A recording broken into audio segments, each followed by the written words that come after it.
কারণ আমি সেই বোবা মেয়ে, প্রতিশোধের আগুনে জ্বলছি। আপনি কি ভাবছেন আমি জীবিত? না না, আমি জীবিত নই। দেখুন দেখুন আমাকে ভালো করে।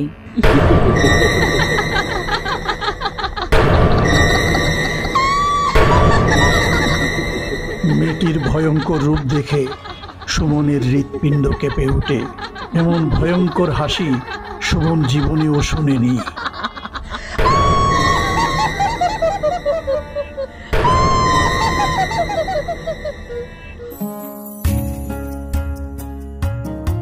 কিরে সুমন, সেই সকাল থেকে বলছি তাড়াতাড়ি সপ্তাহের বাজারটা নিয়ে আয়, কথা কানে যায় না? না যা এক্ষুনি।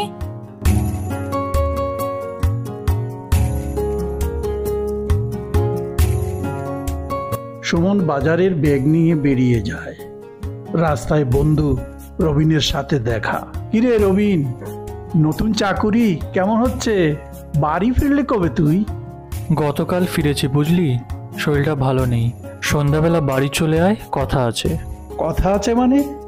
বিয়ে শাদী করবি নাকি? আরে না না, জানিস তো ঝাড়গ্রাম জঙ্গলে আমাদের একটা বাগান বাড়ি আছে। দাদু বললেন বিক্রি করে দেবেন, তোর মামা নাকি নিতে ইচ্ছুক। ও হ্যাঁ, মনে পড়েছে, আমাকেও বলেছিলেন মামা। শোন, কাল আমি দুর্গাপুর যাব, ফেরার পথে বাড়িটা দেখে আসব। সন্ধ্যার দিকে মনে করে বাড়িতে চাবিটা দিয়ে আসিস। হরি কাকু বলে একজন বাড়িটা দেখাশোনা করে রাখেন, আমি সন্ধ্যাবেলা এসে ঠিকানাটা লিখে দিয়ে যাব।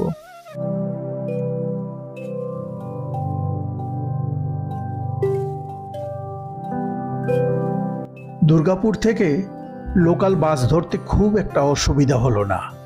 সবুজ মাঠের প্রান্ত ছাড়িয়ে বাসটি ঝড়ের গতিতে এগিয়ে চলছে। আগে কখনো ঝাড়গ্রামের জঙ্গলে যাওয়া হয়নি, এইবার প্রথম। সামনেই ঘন জঙ্গল দেখে বুঝতে পারলাম কাছাকাছি চলে এসেছি।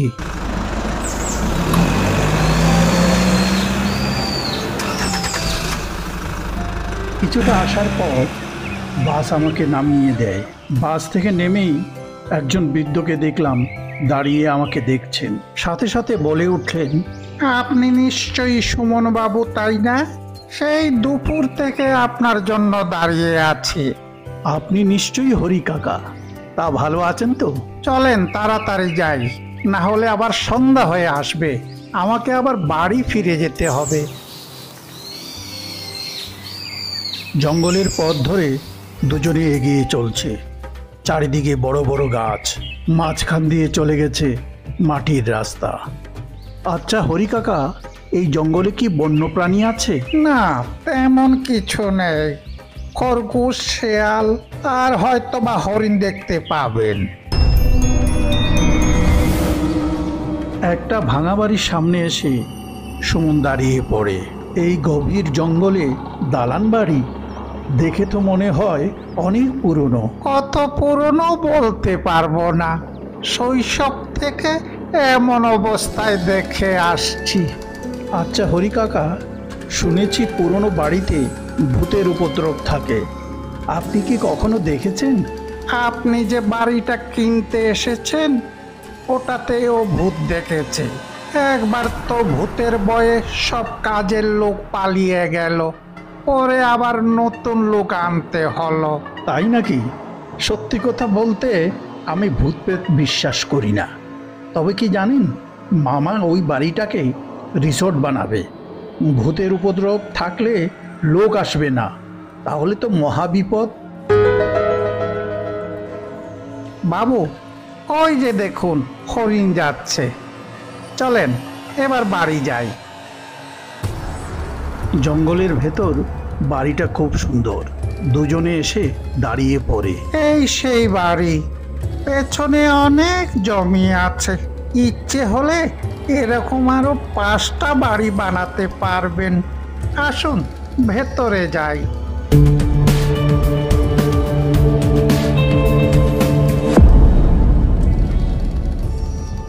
নতুন বাড়ি, রঙের ঝাঁঝালো গন্ধ এখনো নাকে আসছে। এটা বেডরুম, পাশে রান্নাঘর, পেছনে আরেকটা শোবার ঘর আছে। কাল আপনাকে দেখিয়ে দেব। একটা অনুরোধ, রাতে ঘুমানোর সময় দরজা জানালা বন্ধ করে নেবেন। জঙ্গলে আমি অনেকবার ঘুরতে গিয়েছি, আমার কোনো অসুবিধা হবে না। তবুও বলার জন্য আপনাকে অসংখ্য ধন্যবাদ।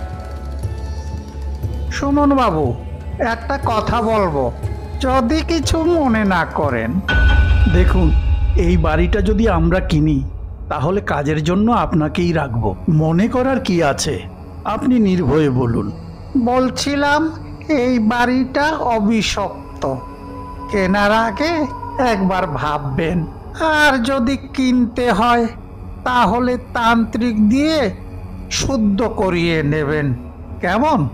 সে না হয়ে করা যাবে। আপনি যাওয়ার আগে হারিকেনটা জ্বালিয়ে দিয়ে যাবেন। কাল সকালে আবার আসবেন বলে হরি কাকা চলে গেলেন।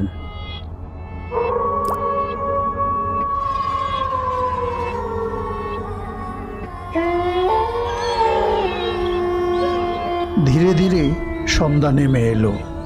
চারিদিকে বীভৎস রকমের শেয়ালের ডাক। ভয়ে কাতুরে লোক হলে এতক্ষণে অজ্ঞান হয়ে যেত। সঙ্গে নিয়ে আসা খাবার খেয়ে আমি শুয়ে পড়লাম। জঙ্গলে এরকম বিশাল জায়গা নিয়ে বাড়ি পাওয়া ভাগ্যের ব্যাপার। যেভাবে হোক এই বাড়িটি হাতছাড়া করা যাবে না।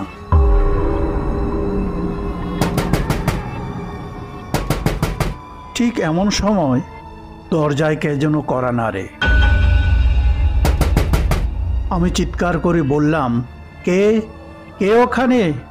কোনো উত্তর নেই। কে কে দরজায় নক করে? দরজা খুলে আমি অবাক। একটি মেয়ে দাঁড়িয়ে আছে। আমি দুঃখিত, আপনাকে চিনতে পারলাম না। এত রাতে কাকে খুঁজছেন? আমি পাশেই থাকি, আপনার জন্য রাতের খাবার নিয়ে এসেছি। শুনলাম আপনি নাকি এই বাড়িটা কিনবেন, তাহলে তো আপনি আমাদের প্রতিবেশী হয়ে যাবেন। এত রাতে কষ্ট করার দরকার ছিল কি বলুন? রাতের খাবার আমি খেয়ে নিয়েছি। এত কষ্ট করে রান্না করে আপনার জন্য নিয়ে এলাম, তার কোনো মূল্য নেই? শুধু শুধু মনে কষ্ট নেবেন না। আসুন, ভেতরে আসুন। পোলাওয়ের গন্ধটা কিন্তু বেশ। বাহ, দাঁড়িয়ে আছেন কেন? বসুন। এত রাতে একা একা খাবার নিয়ে এলেন, আসতে আপনার ভয় লাগলো না? আপনি অতিথি মানুষ, ভয় থাকলে কি চলবে? সে যাকগে। আচ্ছা, ওই বুড়ো কাকুটা কি আপনাকে বলেছে এই বাড়িটা অভিশপ্ত?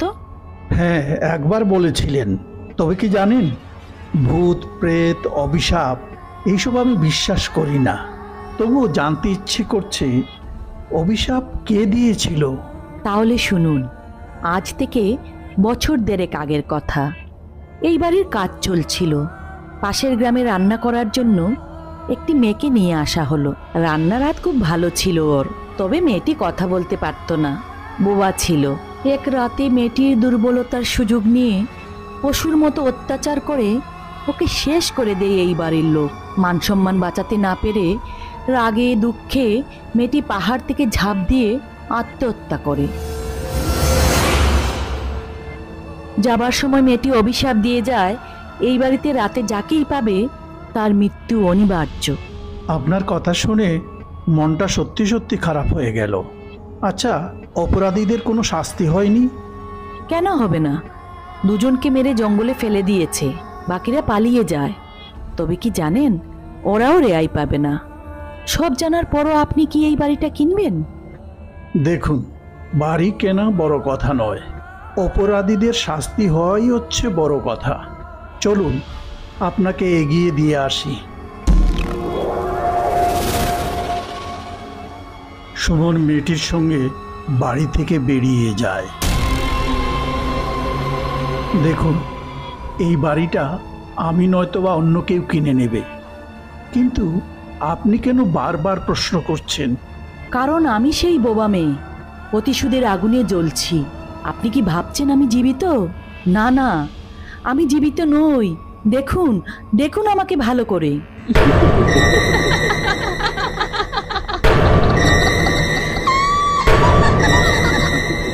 মেয়েটির ভয়ঙ্কর রূপ দেখে সুমনের হৃৎপিণ্ড কেঁপে ওঠে। এমন ভয়ঙ্কর হাসি সুমন জীবনেও শুনেনি।